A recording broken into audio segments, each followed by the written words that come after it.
Hello student, जिन लोगों का history major paper है उनका 2 लेक्चर हम लोग दे चुके हैं। ये 3rd लेक्चर है हिस्ट्री मेजर, जिनका भी एग्जाम चल रहा है सेमेस्टर 1 के लिए। तो हिस्ट्री मेजर का 2 लेक्चर दे चुके हैं, 3rd लेक्चर है। और जब सारे लेक्चर देखिएगा तभी आपको समझ में आएगा कि हमारा क्वेश्चन मैच कर रहा है या नहीं कर रहा है। अब अचानक एक लेक्चर 10 मिनट का देख लीजिएगा और सोचिएगा मैच कर जाए सब, ऐसा नहीं होता है ना। जो हम लोग बनाए हैं पूरा कंप्लीट सिलेबस बनाया है, तो कंप्लीट सिलेबस को पढ़िएगा, A to Z क्वेश्चन आपका मैच करेगा, एक भी क्वेश्चन बाहर नहीं जाएगा।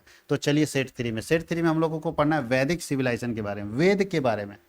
इसको वैदिक सिविलाइजेशन या वैदिक काल भी बोलते हैं। वैदिक काल का मतलब ऐसे काल, ऐसे समय जिसमें वेद लिखे गए थे। अब ये भी कंफर्म नहीं कि वेद कब लिखे गए हैं, लेकिन माना जाता है कि इस समय में वेद लिखे गए हैं, तो उसी समय को हम वैदिक काल के नाम से जानते हैं। तो देखिए यहाँ ऋग्वेद क्या है, तो भाई 4 वेद लिखे गए। 4 वेद आप लोग पढ़े होंगे, 4 वेद लिखेंगे। उसमें से ऋग्वेद बोलता है, ऋग्वेद चारों वेदों में सबसे पुराना वेद है। प्राचीन भारत का सबसे पुराना साहित्यिक ग्रंथ माना जाता है वेद।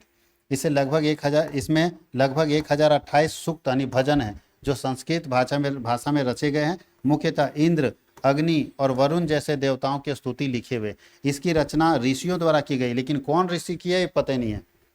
और इन्हें पीढ़ी दर पीढ़ी मौखिक रूप से संरक्षित किया गया। ऋग्वेद याद रखिएगा, सबसे पुराना, सबसे पहला वेद। बोलता है ऋग्वेद से प्रारंभिक वैदिक समाज, धर्म, आर्थिक जीवन, राजनीतिक व्यवस्था की महत्वपूर्ण जानकारी मिलती है। और यह उस समय के आर्यों की मान्यता, रीति रिवाज और संस्कृति को दर्शाती है।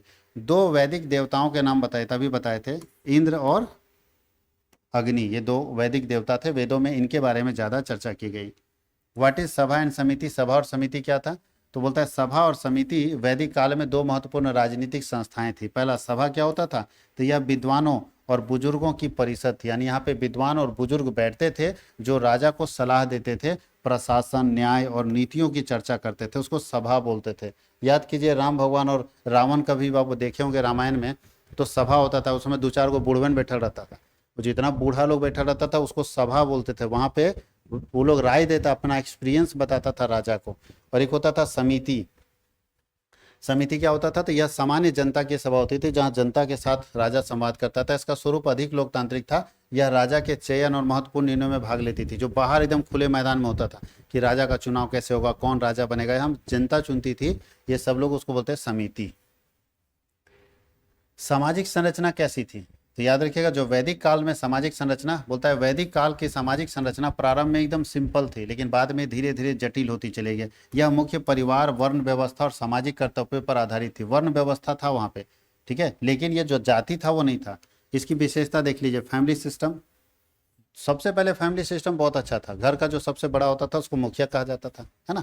मुखिया चलाता था, जो पुरुष होता था। फिर पोजीशन ऑफ वीमेन, महिलाओं की स्थिति क्या थी, तो महिलाओं की स्थिति वैदिक काल में बहुत अच्छी थी।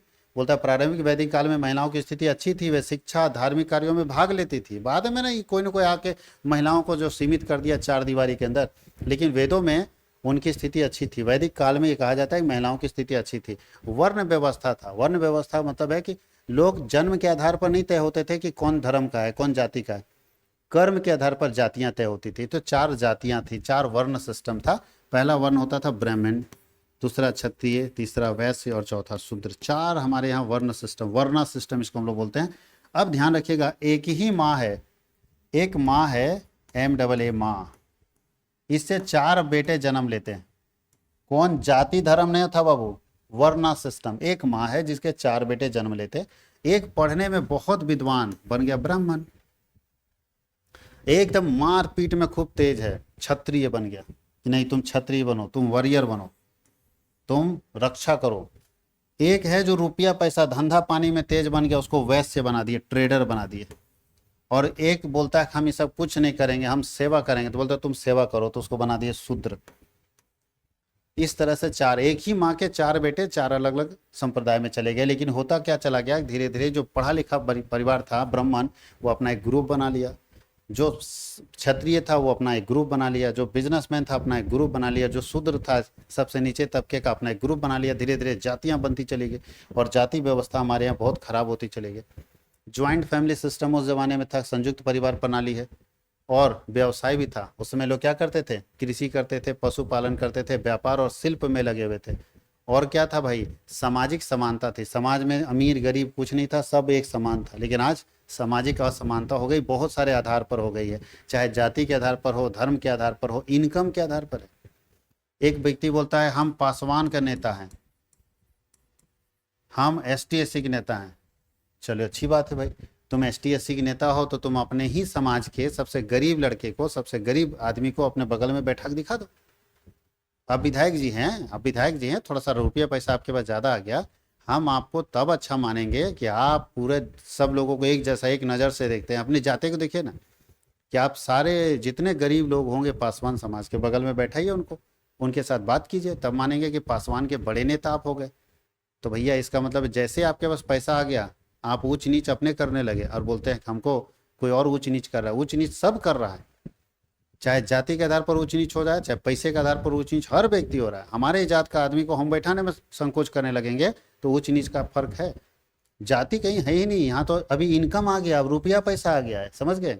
अब यादव जी बोलेंगे कि लालू यादव की हमारा समाज को सब बैकवर्ड बोल देता है, हमारा समाज पिछड़ा हुआ है। हम सीधा बोलते हैं लालू यादव को कि यादव समाज का सबसे गरीब आदमी को बगल में बैठाइए, उसकी समस्या को सुनिए, उसके लिए काम कीजिए, तब माना जाएगा कि आप एक समान नज़र देखते हैं। लेकिन ऐसा नहीं है। जब आपका बेटा कोई गलती करे तो छोटा मोटा गलती है, और वही यादव समाज का कोई बेटा गलती करे तो उसको मारिएगा, ये सही नहीं, न्याय नहीं है, एक समान नहीं। तो खैर उस समय व्यवस्थाएं ठीक थी, अब धीरे धीरे व्यवस्था खराब होती है। आर्थिक जीवन कैसा था उस समय में? वैदिक काल में आर्थिक जीवन ठीक था। देखिए वैदिक काल में आर्थिक जीवन प्रारंभ में सरल था, आसान था, ग्रामीण थे लोग तुरंत। लेकिन उत्तर वैदिक काल में यह धीरे धीरे विकसित होती गई और जटिल होती गई। यह मुख्यतः कृषि, पशुपालन और व्यापार पर आधारित थी। उस जमाने में लोग पैसा कहाँ से कमाते थे? यही तीनों से। कृषि तो मुख्य उसका विशेषता क्या था? एग्रीकल्चर से पैसा कमाते थे, और पशुपालन से पैसा कमाते थे, व्यापार से पैसा कमाते थे, और शिल्प और व्यापार व्यवसाय से पैसा कमाते थे। उसमें आर्थिक जीवन यही ना था उस समय में, वैदिक काल में। और पैसा कहाँ से कमाते थे? तो मेटल्स का इस्तेमाल करते थे, धातुओं का उपयोग करते थे। उसका टैक्स सिस्टम था, टैक्स सिस्टम था, और लोग राजा को बलि के स्वरूप में कर देते थे, जो अनाज और पशुओं के रूप में होता था।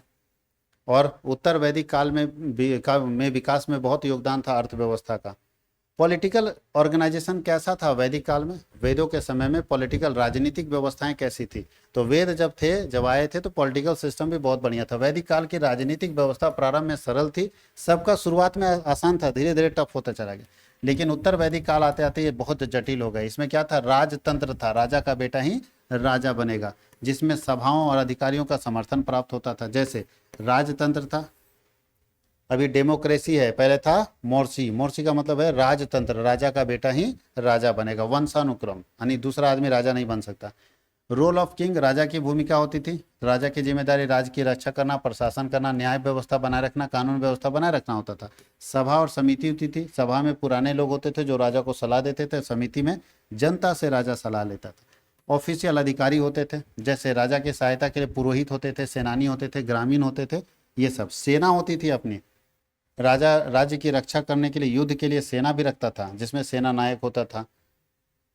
जस्टिस सिस्टम भी था, न्याय व्यवस्था। अगर कुछ गलत हुआ तो राजा बैठता था, पंचायत करता था, और हमारे जो रीति रिवाज होते उसी रीति रिवाज के आधार पर फैसला देता था। तो कानूनी परंपरा और रीति रिवाज के आधार पर फैसला देता था राजा। और उत्तर वैदिक काल में विकास धीरे धीरे हुआ है, उत्तर वैदिक काल का धीरे धीरे विकास होता चला गया। लॉन्ग क्वेश्चन है कि वैदिक सभ्यता के समाज, अर्थव्यवस्था, राजनीति, धर्म का वर्णन कीजिए। देखिए अभी चारों नाम लोग पढ़े कि वैदिक काल में समाज कैसा था, अर्थव्यवस्था कैसा थी, राजनीति कैसा था और धर्म कैसा था। चारों के बारे में लोग पढ़े, और चारों के बारे में फिर यहाँ दे दिया। समाज कैसा था? तो फैमिली सिस्टम था, ज्वाइंट फैमिली सिस्टम था, महिलाओं की स्थिति अच्छी थी, वर्ना सिस्टम था। ये अर्थव्यवस्था कैसी थी? तो एग्रीकल्चर पर लोग डिपेंड करता था, पशुपालन पर डिपेंड करता था पैसा कमाने के लिए, व्यापार और शिल्प पर डिपेंड करता था। राजनीति कैसा था? तो राजतंत्र था, सभा समिति होती थी, प्रशासन चलाने राजा का काम होता था। धर्म, तो धर्म उस समय में बोलता है प्रकृति की लोग पूजा करता था, कोई विशेष धर्म की पूजा नहीं करता था। लेकिन इंद्र भगवान, अग्नि, वरुण की पूजा लोग करते थे। उस समय यज्ञ होता था देवी देवताओं का। और चेंजेज इन लेटर वैदिक काल, उत्तर वैदिक काल में धीरे धीरे इसमें बहुत सारे परिवर्तन होते चले गए। तो ये हम लोग 3 लेक्चर रिकॉर्ड कर चुके हैं। इसके बाद अगर समय बचेगा 2 लेक्चर और आएगा, नहीं तो आप एप्लीकेशन में जाके पूरे PDF को पढ़ सकते हैं। ठीक है, 3 लेक्चर हम लोग 3 यूनिट का कर चुके हैं। अगर इधर है चौथा, हमको लगता है 2 यूनिट और है, तो 2 यूनिट का और वीडियो जाएगा। अगर समय मिलेगा तो जरूर रिकॉर्ड करके डालेंगे, क्योंकि सबका एक ही साथ बहुत सारे मेजर का वीडियो बनाना है तो पॉसिबल नहीं हो पाता है। तो 3 आप लेक्चर देखिए, और अगर और पढ़ना चाहते हैं तो जाके एप्लीकेशन में पेड कोर्स में PDF कोर्स खरीद सकते हैं। किसी भी तरह का डाउट हो, परेशानी है, मेरे नंबर पर कांटेक्ट कर लीजिएगा, हम आपको हेल्प कर देंगे। बहुत बहुत धन्यवाद।